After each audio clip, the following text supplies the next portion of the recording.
The first debate in 2020's election cycle may also be the most anticipated presidential debate of the 21st century. President Donald Trump and former Vice President Joe Biden took their shots leading up to debate night. The people know the president's a liar. Always known as a dumb guy. Now they'll be put to the test.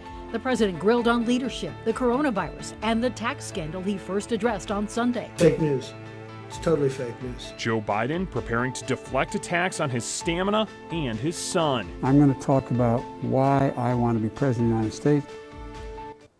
11% of voters remain undecided as of now, 5 weeks from Election Day.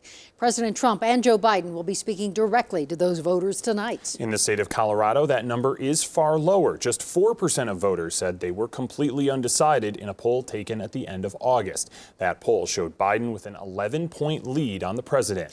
Now, this afternoon, both men touched down in Cleveland. Neither said much to the press. The president's been visible over the past week as Republicans try to fill Ruth Bader Ginsburg's seat. Biden has limited his public appearances for the last couple of weeks to prepare for tonight's debate. Both men believe a strong performance could help swing the election. The president saw a bounce in 2016. So tonight, Denver7's Joe St. George shows us the impact these debates can have. Debate night in America. A former vice president meets a sitting president face to face, which may have you wondering, do presidential debates actually make a difference in who wins? The candidates need no introduction. The first televised debate was in 1960, and immediately there was controversy. Historians have said Richard Nixon's sweaty chin and refusal to wear makeup made him look ill compared to the young senator from Massachusetts, John F. Kennedy. The next presidential debate wouldn't happen until 1976. There is no Soviet domination of Eastern Europe, where sitting President Gerald Ford made the first major gaffe in a televised debate. At the time, all Eastern European countries were under the Soviet Union's influence.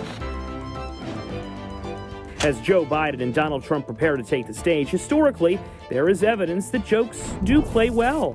You already are the oldest president in history. In 1984, President Ronald Reagan faced criticism over his age. Sound familiar? I will not make age an issue of this campaign. I am not going to exploit, for political purposes, my opponent's youth and inexperience.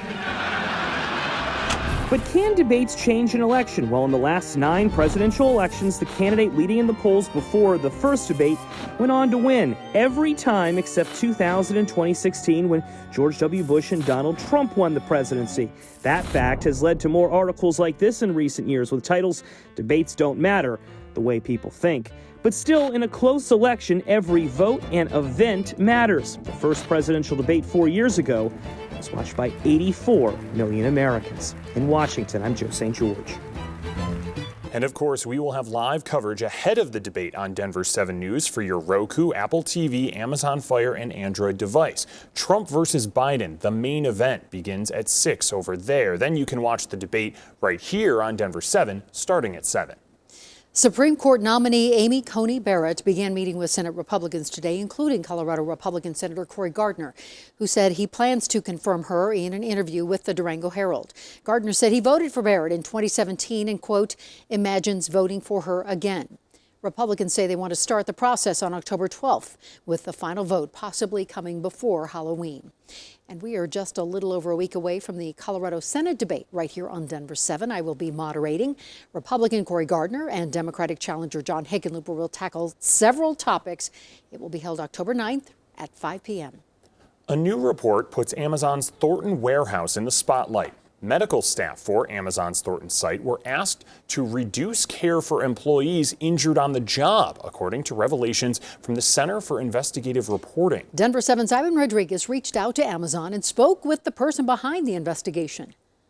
In 2019, internal reports sent to Amazon safety managers across the country highlighted the company's Thornton warehouse for having high injury rates. We were able to get a trove of confidential information from Amazon that showed that what they've been saying about safety in their warehouses doesn't match actually what the reality is and what their own data shows. Evans says in 2018, there were more than 100 serious injuries. In 2019, nearly 200 injuries. And I actually ended up talking to 3 medical providers who worked at a clinic where Amazon was sending its injured workers, and they said they were under pressure to avoid giving proper treatment to those workers in order to keep their injuries off the books. The clinic is Advanced Urgent Care. What sticks out is their website's homepage. Avoid costly OSHA fines with OSHA-sensitive injury care. As for the clinic's two responsibilities, providing the utmost care to each injured patient and treating injuries such that they are not OSHA recordable if possible. Amazon says they never asked Advanced Urgent Care to underreport injuries. In a statement, they say in part, "We strongly refute the claims that we've misled anyone. At Amazon, we are known for obsessing over our customers, but we also obsess about our employees and their safety." Reveal is misinformed and guided by a sense of activism rather than journalism. The reporter is misinterpreting data, and the very internal documents he claims to have obtained ultimately illustrate one thing: we have a deep focus on the safety of our teams.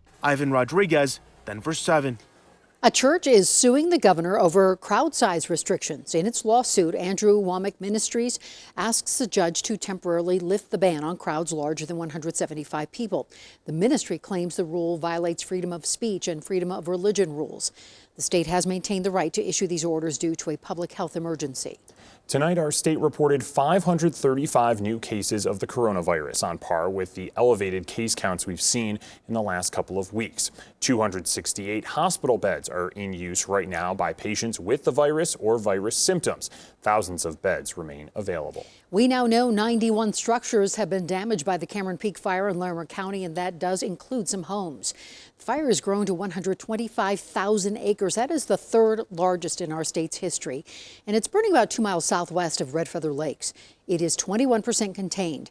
Now, firefighters got a big boost Sunday night when a hard freeze kept things cool enough to reinforce some fire lines on Monday.